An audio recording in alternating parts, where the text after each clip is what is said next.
சங்கீதம் 17. கர்த்தாவே, நியாயத்தை கேட்டருளும், என் கூப்பிடுதலை கவனியும்.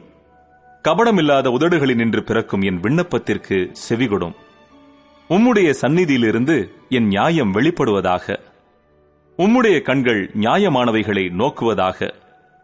நீர் என் இருதயத்தை பரிசோதித்து ராக்காலத்தில் அதை விசாரித்து என்னை புடமிட்டு பார்த்தும் ஒன்றும் காணாதிருக்கிறீர். என் வாய் மீறாதபடிக்கு தீர்மானம் பண்ணினேன். மனுஷரின் செய்கைகளை குறித்து நான் உம்முடைய உதடுகளின் வாக்கினாலே துஷ்டனுடைய பாதைகளுக்கு விலக்கமாய் என்னை காத்துக் கொள்ளுகிறேன். என் காலடிகள் வழுவாதபடிக்கு என் நடைகளை உமது வழிகளில் ஸ்திரப்படுத்தும். தேவனே, நான் உம்மை நோக்கி கெஞ்சுகிறேன், எனக்கு செவி கொடுக்கிறீர்.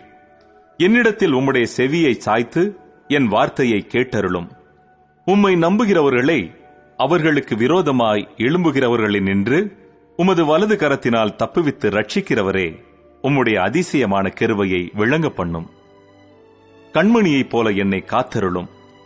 என்னை ஒடுக்குகிற துன்மார்க்கருக்கும் என்னை சூழ்ந்து கொள்கிற என் பிராண பகைஞருக்கும் மறைவாக உம்முடைய செட்டைகளின் நிழலிலே என்னை காப்பாற்றும். அவர்கள் நிணந்துண்ணி இருக்கிறார்கள், தங்கள் வாயினால் வீம்பு பேசுகிறார்கள். நாங்கள் செல்லும் பாதைகளில் இப்பொழுது எங்களை வளைந்து கொண்டார்கள். எங்களை தரையிலே தள்ளும்படி அவர்கள் கண்கள் எங்களை நோக்கிக் கொண்டிருக்கிறது. பீறுகிறதற்கு ஆவலுள்ள சிங்கத்துக்கும் மறைவிடங்களில் பதிவிருக்கிற பால சிங்கத்துக்கும் ஒப்பாயிருக்கிறார்கள். கர்த்தாவே, நீர் எழுந்திருந்து அவனுக்கு எதிரிட்டு அவனை மடங்கடியும்.